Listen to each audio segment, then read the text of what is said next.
Vamos lá, galerinha. Professor Alex por aqui agora com criminologia para a nossa última revisão para a prova domingo de OIP PCCE. Tá bom? Nosso projeto aqui, 45 minutos de revisão, ver de novo. Não é momento de trazer novidades, não é momento de inventar a roda, é momento de trazer tudo aquilo que a gente sabe para nossa memória de curto prazo. Tá? Então acredito ali que vem uma prova melhor. Eu quero acreditar que vai vir uma prova melhor, mais bem feita do que a prova da PM, uma prova então que favoreça as pessoas que estudaram de fato criminologia para concurso público, tá? Então, o primeiro tópico a gente vai tratar aqui a parte conceitual de criminologia, né? O que é a criminologia, a sua comparação, as suas diferenças com o direito penal. Então, o conceito clássico para a prova é justamente esse aqui, ó. Criminologia é uma ciência autônoma. Por que uma ciência autônoma? Porque se utiliza de métodos próprios de estudo. Porque tem métodos próprios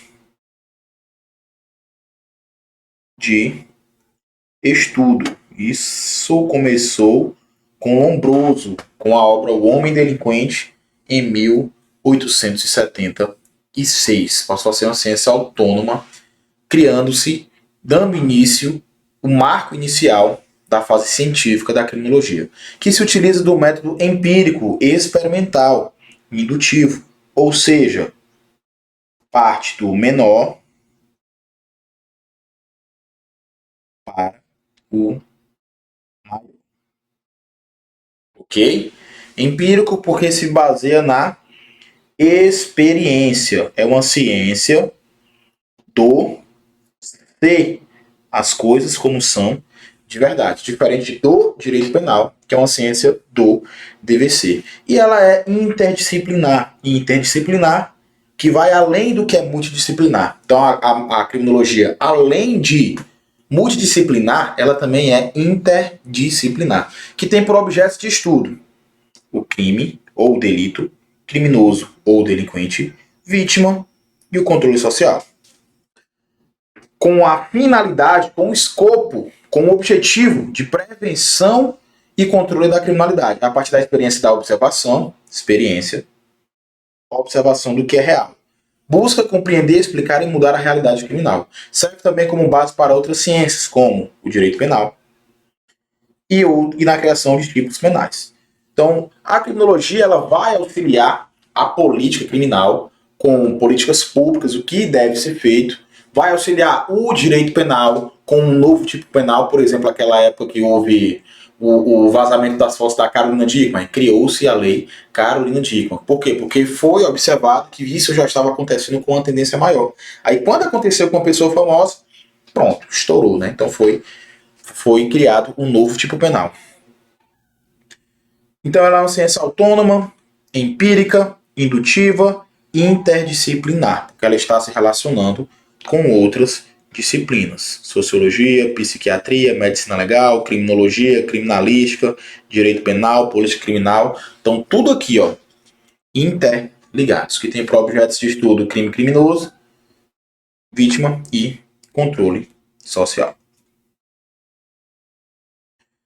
Tríade das ciências criminais. Nós temos o direito penal, a criminologia e a política criminal. O direito penal, ele vai anunciar, vai dizer o que é crime ou contravenção, ou seja, a infração penal, e vai anunciar as suas penas, ou seja, um critério legal. Enxerga um crime como uma norma. Define o crime de maneira típica, ilícita e culpável. Já para a criminologia, o crime é um fato que ocorre na sociedade, com incidência massiva, presente no tempo e no espaço, capaz de causar aflição e dor, e é um consenso social. Tá? É uma ciência empírica do ser, diferente do direito penal, que é uma ciência do dever ser, dogmática dedutiva, tá? Que estuda o crime, o criminoso, a vítima e o comportamento da sociedade, ou seja, o controle social. Ocupa-se do crime como fato, Enquanto o direito penal ele vai definir o que é crime, um fato típico ilícito culpável, na violência doméstica e familiar, a criminologia estuda o crime como um fato. Os fatores que levam, que contribuem para a ocorrência, o surgimento, o fomentamento da violência doméstica. E a política criminal vai pegar os estudos da criminologia, por exemplo, o seu embasamento empírico, e vai trabalhar estratégias e meios de controle social da criminalidade. Ocupa-se do crime quanto valor. Um exemplo, vai estudar como diminuir o crime e a violência doméstica e familiar. Então pode estar se ligando com a criminologia, bem como pode estar se ligando com o direito penal, tá? Então a gente tem aí agora o Agosto Lilás, que vai falar da violência doméstica, é algo que pode cair na sua prova de maneira ali contextualizada, vindo da UES, tá bom? A criminologia não é. Eu gosto muito desse quadrinho, porque as questões, quando ela vai tratar de conceito de criminologia, ela vai ficar tentando misturar as suas características com as características do direito penal. A criminologia não é uma ciência exata, porque um autor vai enxergar o crime como isso, outro autor vai enxergar que fatores que levam à criminalidade são outros, tá bom? Então não se trata de uma ciência exata, não se trata de uma ciência que está regulamentada. Não existe a lei de criminologia. Não é uma ciência normativa. Não é uma ciência dedutiva, é indutiva porque parte do menor para traçar um panorama geral. Não é uma ciência abstrata, porque ela estuda de maneira empírica, experimental, de maneira concreta. É uma ciência do ser, é uma ciência zetética. Por quê? Porque ela admite contra-argumentação. Então a criminologia ela não é normativa, ela não é regulamentada, ela não é exata, ela não é teorética, porque ela é prática. Ela não é dogmática, porque dogma é algo absoluto, é uma regra que já deve ser aceita, não pode haver uma contraposição. Não é do dever ser, porque ela é do ser. Não é uma ciência jurídica, não é uma ciência lógica dedutiva, não é uma ciência abstrata, porque ela é concreta, tá? Então pegue esse quadrinho, toda vida que disser que a criminologia tem alguma dessas características, você já sabe que vai estar errada a sua questão. Então, para a criminologia, o que é um crime? É um fato, um fenômeno social que tem incidência massiva, ou seja, ocorre várias vezes e causa aflição e dor na comunidade, na sociedade. Então, um fato isolado não pode ser considerado crime, porque isso tem que acontecer de maneira repetida e é presente no tempo e no espaço. Acontece aqui em Fortaleza, acontece lá no Amazonas, acontece lá na cidade que eu trabalho, acontece em Rio de Janeiro, então está presente no tempo e no espaço, tá bom? Coincidência massiva ocorre várias vezes, capaz de causar aflição e dor. Além de ser um consenso acerca de sua origem, ou seja, o senso comum considera aquilo como algo criminoso. Então, nem tudo que é crime para a criminologia vai ser crime para o direito penal, bem como nem tudo que é crime para o direito penal vai ser considerado um crime para a criminologia. Por exemplo, eu estou saindo aqui agora e um menino de 17 anos, 11 meses e 29 dias, saca uma arma e leva o meu celular, tá? Foi considerado um crime essa conduta? Depende. Para a criminologia foi um crime. Por quê? Porque ocorre várias vezes na sociedade, tem uma incidência massiva capaz de gerar aflição e dor. Persistente no tempo e no espaço. O roubo acontece aqui, acontece em todo canto, certo? Existe um consenso quanto à origem para saber se isso é algo que atinge toda a sociedade? Não, as pessoas concordam que o roubo deve ser crime? Sim. Então, para a criminologia, um jovem de 17 anos, um adolescente de 17 anos, 11 meses, 29 dias, que saca uma pistola e toma um celular, se trata de um crime, porque é um fenômeno social persistente no tempo e no espaço, capaz de causar aflição e dor, e ocorre com uma incidência massiva e tem uma etiologia consensual na sociedade. Tá bom? Agora, para o direito penal vai ser crime? Não, porque apesar de ser um fato típico, um fato ilícito antijurídico, não é um fato culpável, porque o agente tem menos de 18 anos. Então vai ter excluído a sua imputabilidade, que por consequência exclui a culpabilidade, que exclui o crime. Então eu quero só que você grave que nem tudo que é crime para a criminologia vai ser crime para o direito penal e vice-versa, ok? Então para a criminologia, o crime é um fato ou um fenômeno social, tá? Isso aqui quem fala é Emily Durkheim. Já para o direito penal, o crime é uma norma, é um fato típico, ilícito, cometido por um agente que tenha culpabilidade. Beleza? Vitimologia, tá? A gente encerrou aí o nosso primeiro tópico, que cai muito em prova, tá bom? Vitimologia, pai da vitimologia, Benjamin Mendelssohn, tá? Você só acrescenta aí algo que a gente não falou, tá? Quem é o pai da criminologia? Pai da criminologia, Cesare Lombroso. Daqui a pouco a gente fala desse camarada, novamente, da escola positiva, tá? Vitimologia, que vai ter como um pai da vitimologia para a sua prova, Benjamin Mendelssohn. Não confunde com o pai da criminologia, que é Lombroso. E nem confunde com Ambroise Paré, que é considerado para a sua prova o pai da medicina legal. Beleza? A vítima ela passou por 3 períodos. O período da Idade de Ouro, do protagonismo, onde a vítima matava no peito seus B.O. ia lá e resolver, olho por olho, dente por dente, lei de talião. A vítima era o centro do conflito. Depois a gente teve a fase do esquecimento, a fase da neutralização, onde surge, ali na Idade Média, onde surge o direito penal, o direito processual penal, deixando de lado, esquecendo, neutralizando a vítima. Nesse período do esquecimento, da neutralização, o Estado pega o monopólio, mata no peito e fala, olha, quem resolve os BO agora sou eu. Fica ali no teu cantinho, a vítima era um mero sujeito do processo. Perdeu a sua importância, tá? E depois, logo ali a Segunda Guerra Mundial, onde teve um extermínio em massa dos judeus no Holocausto, houve a fase do redescobrimento ou revalorização da vítima, se importando com a vítima, com o que a vítima perdeu, com o lado emocional, psicológico, psiquiátrico da vítima, tá? Então agora a ideia é tentar voltar ao status quo ante, tudo como era antes de ter acontecido aquele crime. Então a gente vai tentar ressocializar o bandido, a gente vai tentar restituir os bens da vítima, a gente vai tentar trabalhar a parte psicossocial da vítima. Então a vítima ela passa a ter a sua importância de novo. Então decora aí essas 3 fases do protagonismo, Idade de Ouro, a fase da neutralização ou esquecimento, e por último a fase do redescobrimento ou revalorização, tá? Eu deixei aqui grifado as partes mais importantes, ó. A idade no centro do conflito, lei de talião, olho por olho, dente por dente. Já na fase do esquecimento ou neutralização, a vítima pouco importava. A vítima era quase uma testemunha. E por último, e não menos importante, a fase do redescobrimento pós Segunda Guerra Mundial, aqui, ó, em meados da década de 50. Nós tivemos o Holocausto na Segunda Guerra. Tá? Processos de vitimização, muito importante para a sua prova. Processos de vitimização, tá?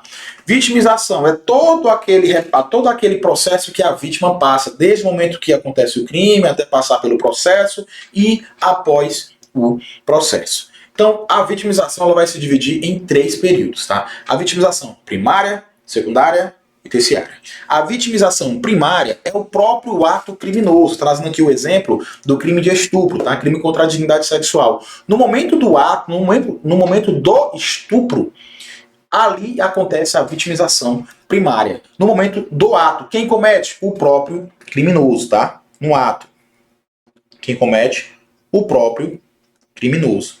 Já a vitimização primária é que, após acontecer a vitimização primária, a vítima ela se reporta às instâncias formais, às instâncias do Estado. Vai à delegacia, vai prestar esclarecimento, vai para o processo. E quando ela chega na delegacia, muitas vezes ela é maltratada, ela pergunta por que ela estava com aquela roupa, se ela tinha provocado, se de fato ela merecia ter sido estuprada ou não, ou então pelo simples fato de ela ter que reviver, falar de novo, de maneira inadequada numa delegacia ou durante o processo, ali perante o seu algoz, perante o seu estuprador. Então quem comete a vitimização secundária são as instâncias formais, tá? Quem praticou a vitimização?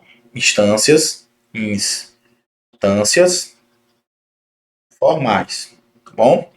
E por último, a vitimização terciária, que que é aquela vitimização que quem comete essa violência é a própria família, é a própria sociedade, aquele seio que está próximo ou adjacente. Vai olhar a vítima com um olhar torto, com um olhar de repulsa, com um olhar de estigmatização, com um olhar de isolamento, tá? Então, quem vai praticar essa vitimização, essa violência, a sociedade em geral, tá bom?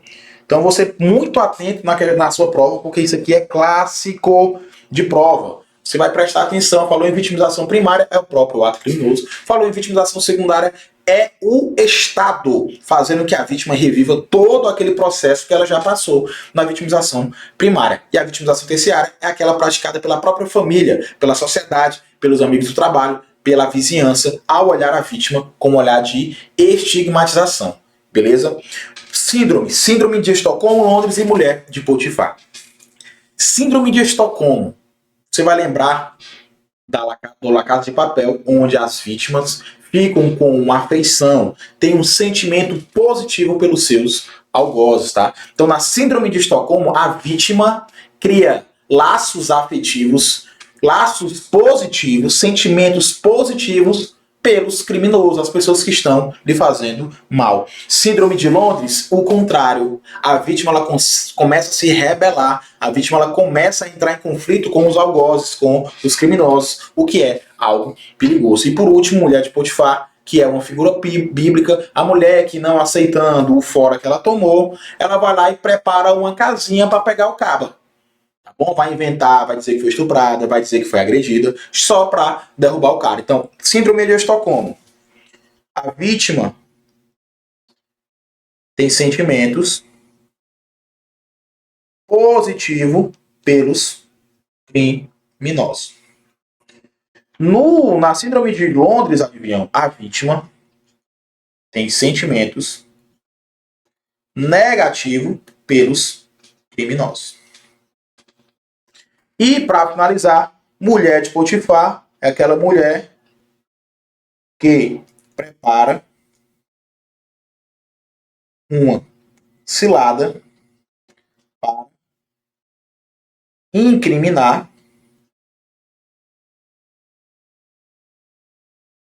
o caboclo. Tá? Então não confunde, não confunde. Ainda tem a Síndrome de Lehmann, que são os algozes, são os criminosos que vai ter um sentimento positivo pelas vítimas, tá bom? Controle social cai em toda prova. Eu aposto em uma questão de controle social na sua provinha. Aquela questãozinha fácil que você vai acertar, que você vai torcer para sua concorrência não ter estudado porra nenhuma, mas esses não contam. Ou então aquele seu concorrente marcar errado no gabarito, porque essa você não pode errar, porque essa pode te deixar de fora, tá? Controle social, que é o controle social, nada mais é do que o controle feito para que a sociedade ela viva dentro de parâmetros toleráveis, aceitáveis na sociedade, para que ela não quebre essa ordem. O controle social ele pode ser feito de maneira formal ou informal. A maneira informal não tem a participação do Estado, a maneira formal tem a participação do Estado, tá? A informal não tem Estado. Como, por exemplo, escola. Ah, mas a escola é pública. Ainda assim. Igreja. Ah, mas a igreja recebe verba. Também continua sendo informal. Família. Vizinhança. Beleza? Ou seja, não tem a participação do Estado. E o controle social formal, adivinham? Tem a participação do Estado, tá? Vou botar só tem. Estamos com 20 minutos de aula. Tem, por exemplo, PM, PC, MP, Judiciário, Exército Brasileiro, etc, etc, etc. Ainda assim, a doutrina costuma dividir em seleções desse controle social formal. A primeira seleção é feita pela Polícia Judiciária, tá? Vou colocar aqui PC, PF, ou seja, Polícia Judiciária, por meio de inquérito policial, TCO, boletim de ocorrência, tá? O crime chegou até o Estado, vai começar ali a sua formalização por meio da Polícia Civil, Polícia Federal, Polícia Judiciária, como regra, tá? A gente não vai entrar no mérito, mas não. Beleza, Polícia Judiciária. Inquérito policial, TCO, boletins de ocorrência. A segunda seleção é feita na fase do oferecimento da denúncia, tá? Pelo Ministério Público. Oferecimento da denúncia. E nós temos, por último, após o recebimento da denúncia, o início do processo. Então, a terceira seleção do controle social formal é feito pelo Poder Judiciário após receber a denúncia. E para finalizar, a doutrina ainda fala, apesar de não cair muito em prova, ela vai falar da execução da pena. Execução da pena, tá? A administração PNT. Se eu escrever errado, foda-se, beleza? O controle social formal é inferior ao controle social informal, ou seja, o controle feito pela sociedade em geral, ele é mais extenso do que o controle social formal. E o controle social formal ele é subsidiário. Por quê? Porque se o controle social informal for bem feito, não será necessário que ocorra o controle social formal. Então se eu tiver uma boa educação, se eu tiver um bom controle ali com os meus amigos, com a vizinhança, se na escola eu fui um bom aluno, se eu vou à igreja, se eu estou tudo certinho, eu fui controlado pelo controle social informal. Logo, não precisei ser controlado pelo controle social formal. Então, o controle social formal, ele é subsidiário, tá bom? Ele vai atuar geralmente a posteriori, ou seja, se tudo deu certo com o controle social informal, eu não preciso da atuação do formal na minha vida, tá bom? Então o controle social formal só vai ser utilizado quando o controle social informal falha. Tranquilo? Então segue. Prevenção criminal, tá? Muito importante, também muito recorrente em prova. A prevenção criminal nada mais é do que tentar prevenir o crime, porque é melhor prevenir do que remediar. Então, quando as questões trouxer algo sobre prevenção e repressão, por mais que você tenha ódio no coração, que você queira portar uma Sig-Sauer ou uma Glock G17 ou G19 ou uma P320 se for uma Sig-Sauer, por mais que você tenha muito ódio no coração, na sua prova você tem que marcar que é melhor prevenir do que remediar, que a prevenção tem que atuar em detrimento, em prejuízo da repressão, porque a prevenção ela é mais eficaz. Se tem que reprimir, é porque já falhou, tá bom? Então a prevenção ela trabalha em 3 frentes, primária, secundária e terciária. A prevenção primária é antes do crime acontecer, vai atuar na raiz do problema, na etiologia do problema, bem antes do crime acontecer, para que a gente consiga operar a longo prazo. Vai atuar de maneira geral, sem distinguir um do outro, sem distinção, atingir toda a população, toda a sociedade. Por exemplo, saneamento básico, salário mínimo digno, educação pública de qualidade, saúde pública de qualidade, segurança pública de qualidade, ou seja, opera a médio e longo prazo. Tá? Ah, besourinho, filho da puta. Visa trabalhar na raiz do problema. Tá bom? Prevenção secundária. Atuar a curto, médio prazo. Você leva isso aqui para a prova, tá?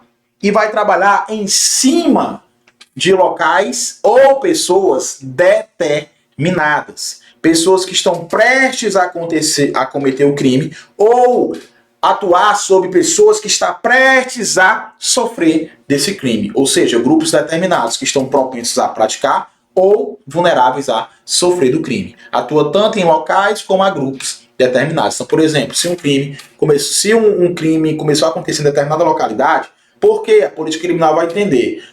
A criminologia estudou, olha, porque é escuro, precisa de uma praça. Aí passa para a polícia criminal e com as políticas públicas fala, então, beleza, bora colocar ali uma praça e uma cabine da polícia militar, porque naquele local já está se enraizando o problema, já está acontecendo muitos roubos, crimes contra a dignidade sexual, tá bom? Tá um negócio muito bagunçado. Bora colocar ali para a gente poder evitar que o crime aconteça. Então é a prevenção secundária, certo? E por último, a prevenção terciária, que ela é exclusivamente para a população terciária, tá? Para a população carcerária, para o detento, tá bom? Então atua a fim de evitar a reincidência, que a gente já falhou, né? Então bora evitar a reincidência, porque se o cara voltar para a sociedade e cometer crime de novo, Vai voltar todo o ciclo. Então, já que a gente não conseguiu na primária e na secundária, vamos tentar na terciária, né? É a chamada prevenção tardia, mas ela tem que ocorrer, tá bom? Ela vai operar a curto prazo, por quê? Porque o cara já tá lá. Não posso deixar que esse cara caia na incidência, tá bom? Então, cuidado.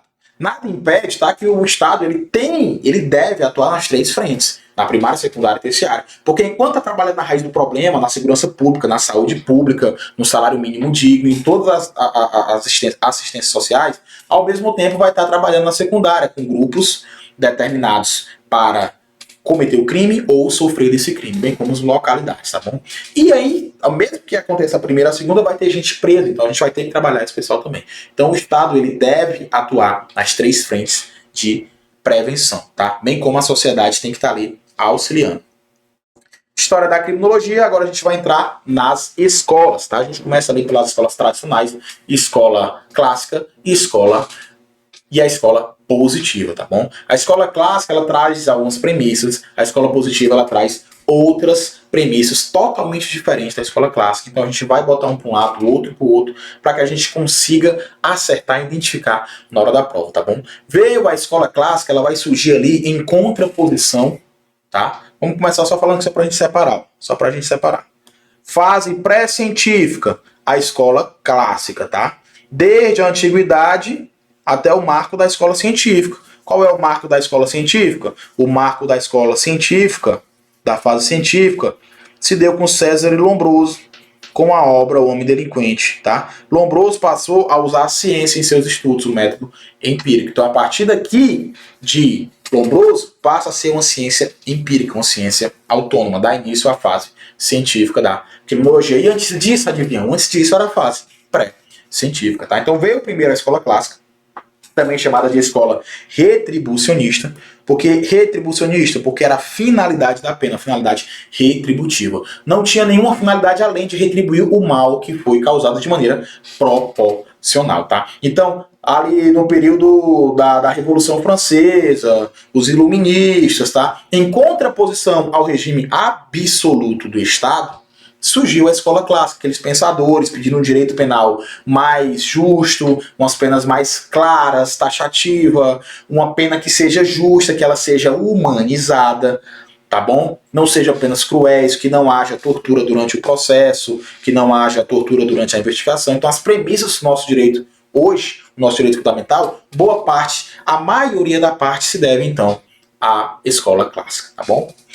Qual foi o que é que eles procuravam? Né? Publicidade dos julgamentos, porque eram sigilosos, taxatividade e clareza da lei penal, anterioridade da lei penal, princípio da reserva legal, proporcionalidade da lei, entre outros. Tudo isso que a gente utiliza hoje, tá bom? Quem são seus principais expoentes, tá? C, B, F. Carrara, Beccaria e Feuerbach. Grava esses três por quê?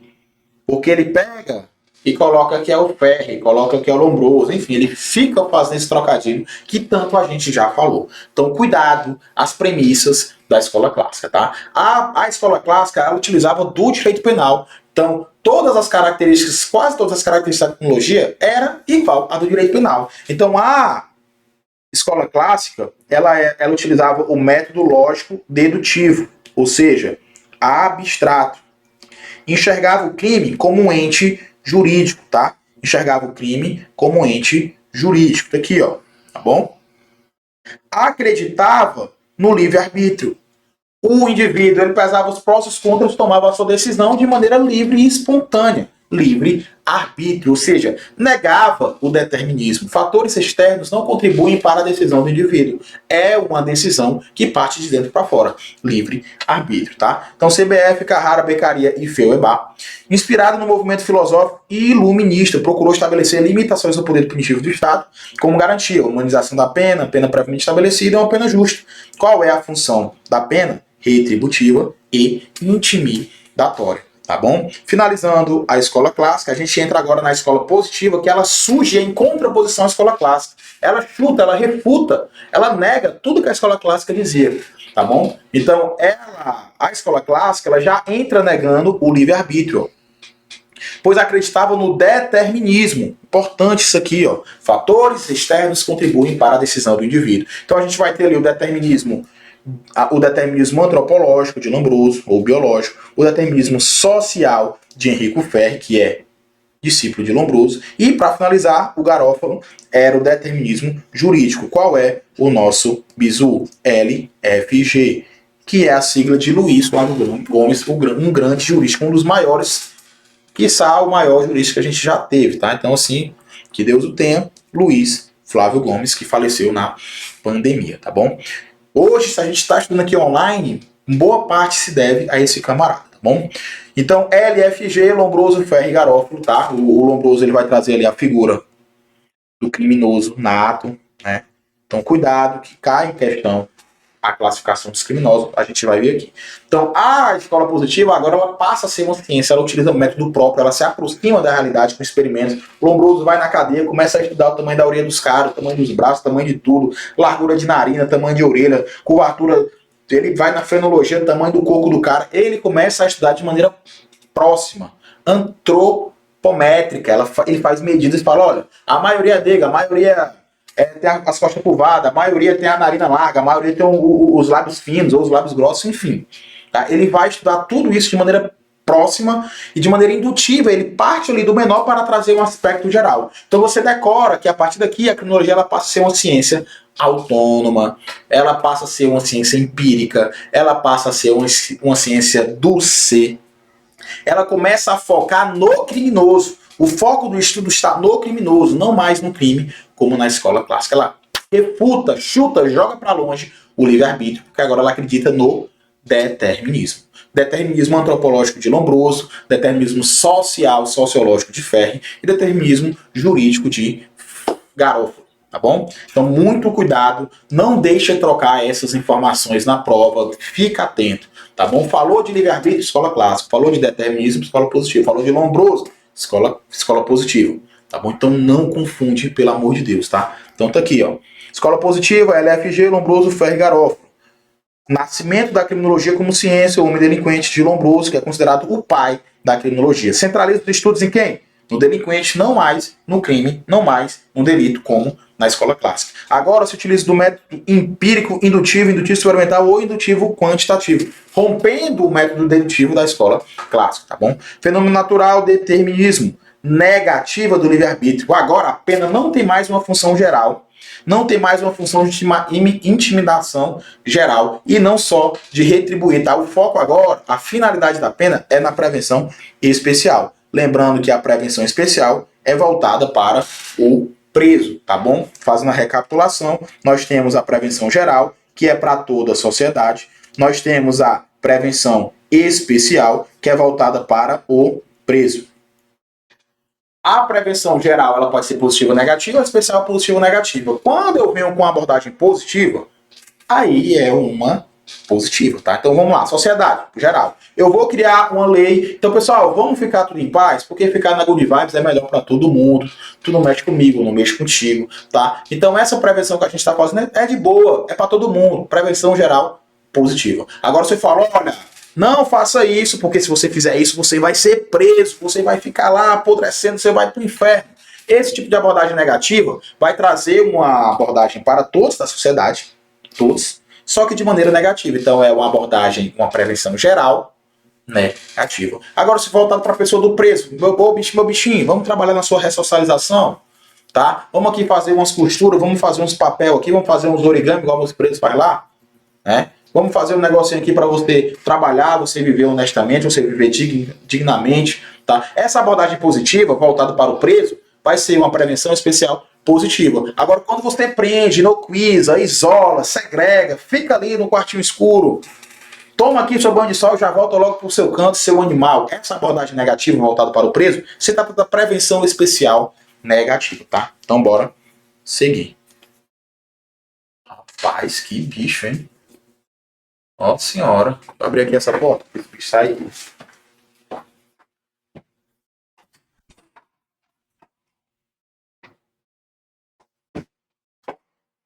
Pronto. Bora lá. Então, Bizu, a escola clássica tem como objeto de estudo o delito, enquanto a escola positiva tem como objeto de estudo o delinquente, tá? A escola clássica estuda o crime, a escola positiva estuda o criminoso.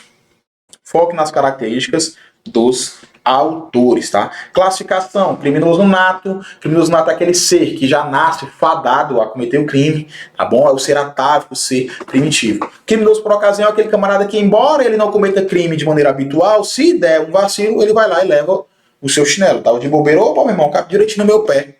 Levei, tá? Aquela velha frase, aquele velho ditado que a ocasião faz o ladrão, desculpa, tá? Criminoso louco, é o criminoso perverso. Ele não tem moral, ele é um sociopata, tá? Não basta matar, tem que ser cruel, tá bom? Criminoso passional é aquele que age de maneira impetuosa, tá? De maneira impetuosa, ele de forma impulsiva, geralmente causa remorso, arrependimento, enfim, deu para entender, né? Anota o bizu que Ferri, além desses, ele vai trazer o criminoso habitual, aquele criminoso que faz do crime um meio de vida, tá certo? Então, cuidado que o Ferri completa com isso.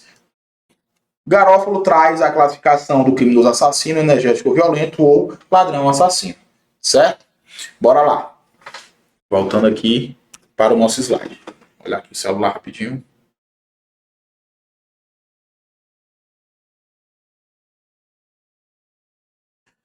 Escolas sociológicas modernas da criminologia. Agora a gente vai fazer um giro sociológico, as escolas macrosociológicas da criminologia. A gente vai dividir agora, ó, em teorias do consenso, porque eu vou colocar de azul, porque vai ter umas premissas, tá? Só para a gente decorar, mais de direito. Teorias do conflito, mais de esquerda, eu vou colocar de vermelho. Também é chamado de teorias progressistas ou argumentativas. E do lado de cá, chamado de teorias conservadoras ou funcionalistas. Para as teorias do consenso, vai dizer que a sociedade ela vive em uma harmonia, ela funciona como uma engrenagem, que cada indivíduo tem a sua função dentro da sociedade. Em contrapartida, as teorias do conflito vai dizer que, olha, não tem harmonia porra nenhuma. Na verdade, existe um conflito, existe uma coerção, uma imposição de quem manda e quem só pode obedecer. Consenso, porra nenhuma, tá? O que a gente tem aqui é um conflito, é uma guerra, é classe, é um mandando e o outro obedecendo, tá bom? Então, as escolas, as teorias do consenso, nós temos a teoria ecológica, que é a escola de Chicago, também chamada de ecologia criminal. Não tem nada a ver com árvore, tá? A escola de Chicago também é chamada de escola ecológica, que vai estudar por meio do ambiente. Teoria da anomia, teoria estrutural funcionalista, teoria da associação diferencial, teoria da subcultura delinquente. Do outro lado, nós temos a teoria do Laban Approach, também chamado de teoria do etiquetamento social, rotulação social, interacionismo simbólico, tá bom? Teoria crítica, também chamada de teoria radical, criminologia ou nova criminologia ou criminologia marxista, tá bom? Então falou de capitalismo ali, a gente vai estar tratando da teoria crítica, tá? Então passar aqui, explanar rápido as teorias.